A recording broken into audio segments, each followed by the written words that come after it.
from inside my childhood. It was not what people would expect. We looked like we were a really great family with a lot of really cool things and went a lot of great places. From the outside, Lauren Book appeared to have it all.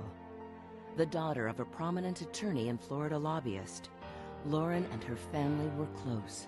As much of a type A personality as I am, Lauren and I had a very, very close relationship as a father and a daughter often, as a rule, have. There was not a day that I didn't know the things that went on in her day. Very open, very communicative, no secrets that I would have possibly believed could be in her life. We, the kids, were a tight unit, and that was until Waldy came into the home, and she worked very hard to drive a wedge between my sister and I. And once that occurred, we were a very fragmented family. We had our secrets, and we were told to keep those secrets. Waldy is Waldina Flores, a nanny hired by the Book family to take care of the children. She came with sterling recommendations from the agency.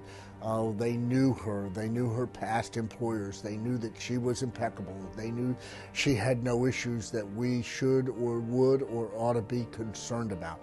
We felt like at the point in time that she was coming into the house was a time at which she could help the children with their studies. She could have fooled anybody. And I would just suggest to you that people who have bad motives can usually come off one way, but they can be something very different. Waldy's motives were different. As she began working with the Book family, she victimized Lauren in multiple ways. The abuse from Waldy was three parts. There was the physical abuse when she didn't get the sex that she wanted or the things that she wanted. And that would include beating me up, throwing me downstairs, pulling my hair, anything that she could do. She never hit me where people would see. There was the verbal abuse. Never thought that I was good enough, never thought that I was worthy of anything. You steal a child's identity when this happens.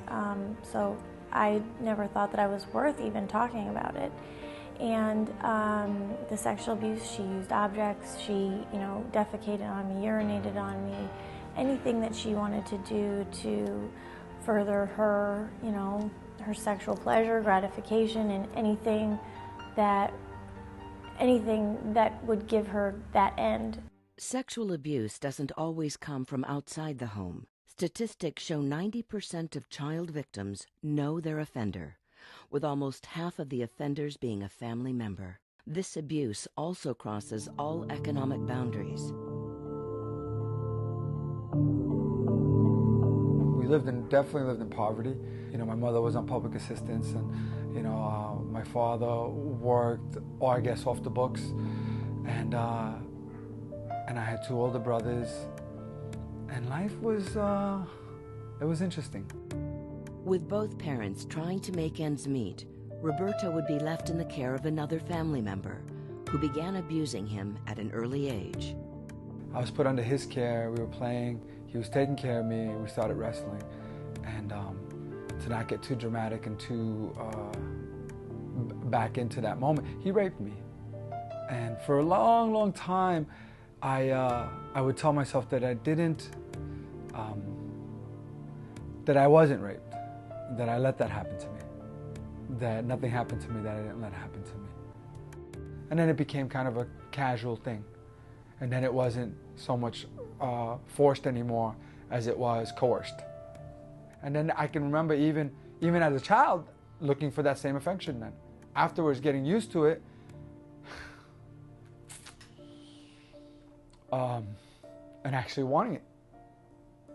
Because it was a form of affection, it was a form of love. There was so much incest going on in my family that I wasn't like the only victim. It was like, don't go to Uncle Johnny's room alone. You know what I mean? Like, family knew, we knew. And it was, you don't talk about it. You watch the kids, you try to be careful, but everyone commingled. Like Roberto, Susan Rubio Rivera was also victimized by members of her own family. A third-generation Mexican-American, Susan's childhood was shattered from the very beginning. I was 5 years old when my mother finally decided to leave my dad, who was very abusive. There isn't a whole lot of memories other than just bad stuff, because we were all witnesses of the domestic violence and the beatings that my mother suffered. What I can remember, it happened, I think, right after we started living with my grandpa. My grandpa also was a Mexican-American, Mexicano, very controlling, very domineering. All the family would be in this one little room, sitting room, watching TV, and he would be here in front of everybody. He would sit there, and then he would sit one of us on his lap, and then he would put a blanket over him, and he would start abusing us in front of everybody. I don't know if anybody knew what was going on. Now as an adult, I think back to those times and I say, how could you not know? How could you not know? In trying to come to terms with these devastating experiences, victims undergo a range of emotions. Defining sexual abuse can often be the first step to understanding it. Sexual abuse is not about sex. It is an act of aggression, and it has to do with power and control over another person. It is never the victim's fault. This power and control begins with a process called grooming, in which the victim is manipulated by the abuser in order to achieve his or her goals. Grooming is a gradual process that a perpetrator will develop with the victim. They will take the victim to special places, special activities, maybe be involved in their extracurricular activities or school. The perpetrator will give them special treats, buy them gifts, make them feel they're special, and build that emotional bond with the victim. Basically, it would be a hug, a long touch. I didn't say anything. She knew when she did those little things to test boundaries, to test the relationship, that I didn't go talk to my parents. And it's not just with touching, it's special attention, it's getting to sit in the front seat all the time, it's extra dessert, it's 10 minutes more of TV, 20 minutes more of TV, which to you or I at this point doesn't seem like a big deal, but to a child it does, especially to a child who's starving for attention. She also worked on her grooming process with my parents. They could always trust her, they knew that they could. She stopped taking days off, so she was always there at the house, making sure that everything was okay. As this grooming process evolves into abuse, the effects can manifest in a variety of ways, depending on a person's nature. Each person responds to the sexual abuse in their own way. However, there are three basic behaviors that we do categorize it into, and that is the sexualized behavior, the internalized behavior, and the externalized behavior. For externalized behavior, which we often find in boys, there you see more aggressive acting out, more maybe hurting themselves or hurting others, having difficulty with authority, getting into trouble with the law, possibly breaking things, becoming physically aggressive just in general. And by the 6th grade, I was convicted for my first felony on attempted murder charges. I had stabbed the young man because he had hit me. And I mean, you know, while all this is going on, I was in a sexual pedophilic relationship with a 50-year-old man. As a way to cope with the turmoil inside of him, Roberto began to act out. I would have different masks. I would have different outfits I would wear. Through my adolescence, one of the outfits I wore was promiscuity. I became very promiscuous with young ladies. You know, I had to have a lot of girlfriends to validate my masculinity, to make me feel like a man, to be rid of the feelings that somehow, am I homosexual, am I heterosexual? One of the other masks was aggression, hostility, you know, anger, rage. You know, if I'm the toughest, if I'm the baddest, you're not going to touch me. You can't get close enough to me to be intimate with me to hurt me again. The internalized behavior, which we often find more with girls, is where they may socially withdraw If they're younger, they may regress back to baby talk, or maybe their toilet training is also goes back. And for older children who internalize it, they may have eating disorders, or they may also excel in their schoolwork and their extracurricular activities because they feel that this is a way to kind of run away from the problem. I had a lot of survival techniques that I had from very young. I was a super child, which, it can go either way. A child can be, act out, or they can act in. I acted in. I was super straight A, like straight arrow, was at school when it started at 8, at 7 o'clock, because I didn't want to be late and wanted my books and read my notes, and that's how I was able to maintain that life. School was a way out of my home. Sexualized behavior is when you see an excessive amount of masturbation, when they're acting seductively, and also possibly promiscuity, especially in older children. Younger children may try to act out in sexual ways with younger or smaller children. I think that as a kid, it really affected me because at the age of 5, when my grandpa started, and at the age of 7, my whole sexual being was awakened. So I used to believe that I was a really nasty little girl. I used to just act differently. I mean, I had a lot of boyfriends when I was a teenager, and, I had like no self-respect, it didn't matter to me. As each of them struggle to live their lives, suffering alone in silence, there comes a defining moment in which they eventually face their demons. It is at this turning point their healing begins. Lauren had been in therapy for months, but never revealed her secret until one day when she was faced with an ultimatum by her boyfriend.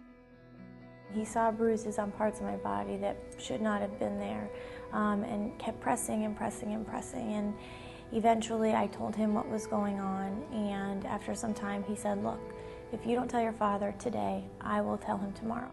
I went to Dr. Levine. I said, "Dr. Levine, you can't tell my parents this. I just need to tell you this. I need help. I need to get out of this situation, and I need you to help me." And he looked at me like, what the heck is going on? I'd been seeing him for 6 or 7, 8 months, something like that. And he just was kind of, blown out of the water a little bit. And he then called my father and said, "Look, there's a situation at home I need to share with you about Waldy and Lauren." That morning was almost dizzying. Almost like being in the middle of a storm in the middle of the ocean, trying to keep the boat from capsizing. He went and told my father first. And I remember, and the plan was that I would come there after my dad had been there and heard, so we could all come up with a plan. And so I showed up at 7:45, 8 o'clock, walking into the room and hearing my dad wailing, screaming, crying is something that I'll never forget. And walking into the room and him simply saying, "Sorry, Pipper, I'm so sorry." I leaned over, I hugged her, I told her things would be okay. I understand a parent's rage. I get it. And it took me a very long time. It took me almost a year to fully process that this was, I thought it was the worst thing that a parent could suffer. Waldy had fled before the police were able to pick her up, and she fled to Oklahoma where she had a girlfriend. When she was found coaching 10-year-old little girls in soccer. For Susan, confronting her abuse came later in life, after the death of her grandfather. I had been married for the second time now for at least a couple of years or so. And I remember that I was in bed with my husband, and I opened my eyes and I saw my grandpa. And I started just hitting my husband. I said, get off of me, leave me alone, get off of me. I mean, I went totally, completely crazy. The floodgates just opened. That's how my abuse came back into my life. That's how the memories, they all started just rushing in.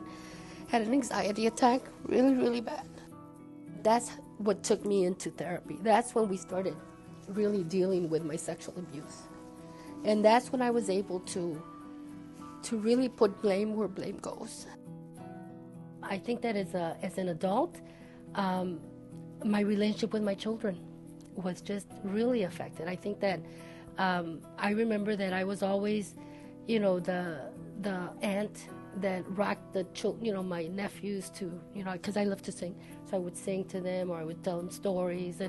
But after a while, after they got to a certain age, the age of 7, I couldn't anymore. I mean, I was so scared that I was going to grow up abusing my own children. It was very, very difficult for me to show love to my kids, because somehow I felt that I had this monster inside of me, and that one of these days the monster is going to come out, and I don't want to. Didn't want to.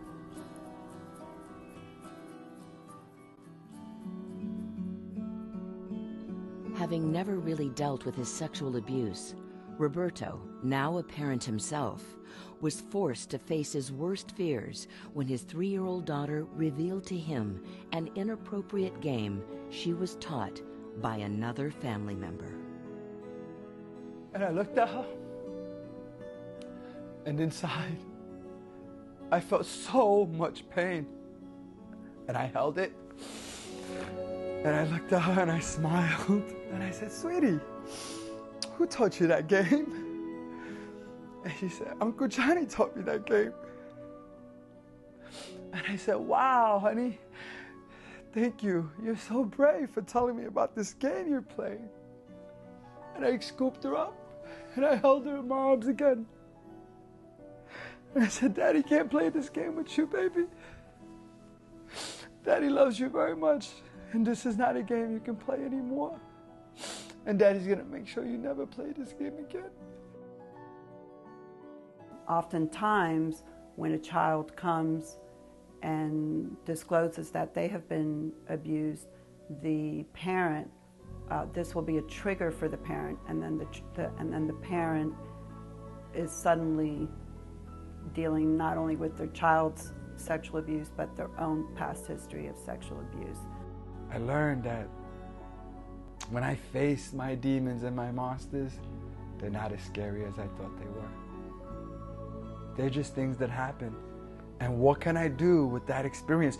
How do I take that thing which happened to me, which was so horrendous and horrific, that which happened to my daughter, how do I take that and utilize it for something good? I do is I help other people to heal. I tell my story, and I let men know that we heal, we recover, we get better, that the lie is dead, that we are loving, caring, gentle, compassionate, understanding, empathetic, gentle, soft men who can stand strong and be right. Standing beside Roberto during his transformation is his life partner, Susan Barbini. Their relationship has been nothing short of a whirlwind experience, with both of them learning how to navigate their feelings through the lasting effects this abuse has left behind. He has so many different facets of who he is. He's very strong, very powerful. There's a part of Roberto that's very frightened to be vulnerable. There's so many different things. I know the kind, compassionate, understanding, caring, dynamic, powerful, Victor, beautiful man that he is. I allow people to get to know who I am. I welcome you into my home and I say, this is it. This is how I live. Nothing's hidden. Everything is laid out so everybody could see. And that's one of the ways. His continued willingness and desire to be better, to touch the community, to touch people's lives. I mean, I love that about him, so that inspires me, and that's pretty much who I am. So I think together we work very well together, because that's what we love to do. We love to talk to people, we love to share, we love to bring people to a better place, at the same time as continually reaching out to bring ourselves to a better place. Changing lives seemed to be the destiny for Susan. Years of working for a nonprofit community agency helping migrant workers led her to open her own organization 15 years ago called Mujer, a one-stop domestic violence and sexual assault treatment center, providing comprehensive services to victims of abuse. My purpose is when I leave Mujer, Mujer is going to be in a place where it's an institution. It's going to be here forever. So people come and go, but the institution has to stay, because the institution is, I think, what really makes a difference. She's taken her agony and transformed it into something so powerful and so beautiful that she helps so many people. There's this tremendous feeling of empathy that goes out. And there's an enormous sense of respect. What you want to try to do in any community is to begin the dialogue. Because if there is no dialogue, then you're not going forward at all. So, I mean, I think that's what we've done really, really well, is to incorporate the voice of people that have always been considered as voiceless or not having a voice into something that works.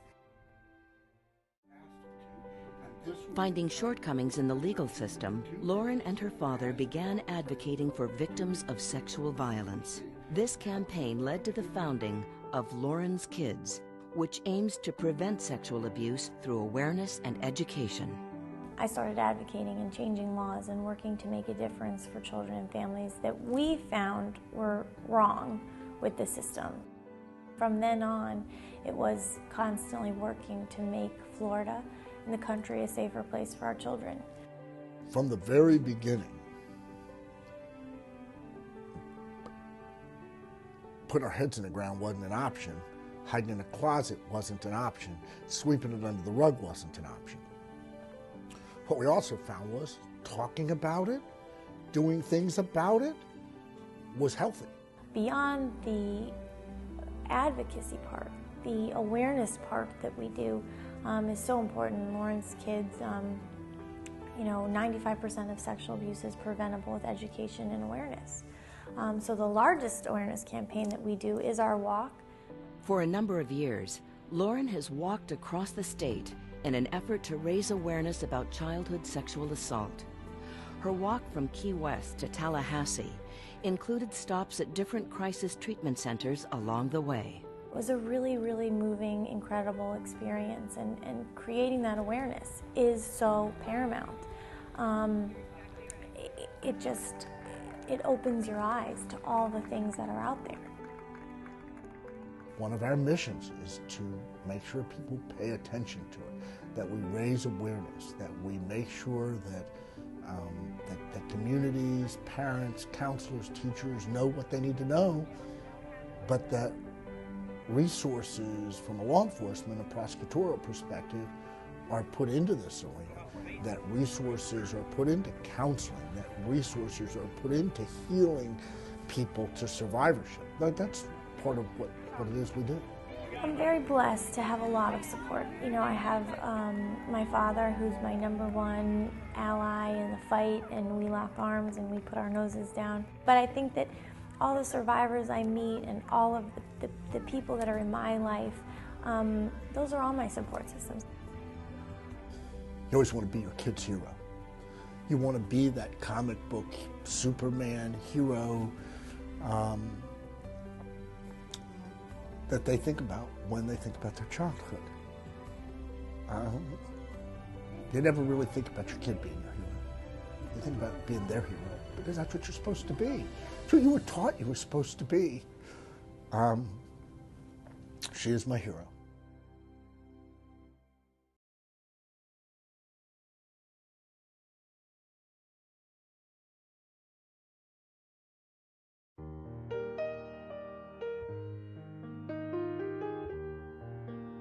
We have to bring it out in the open. That's the only way that we're going to be able to save children, especially children.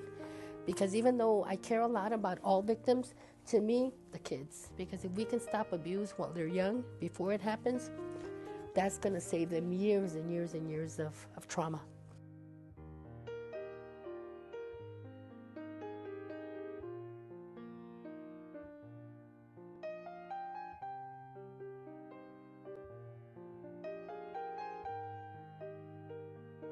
I will never forget the horrors of what happened to me, but they don't make me who I am. See, today I'm not a victim. And we can use the word survivor, but I am a victor because I have overcome. I've overcome that which, for most of us, keeps us trapped.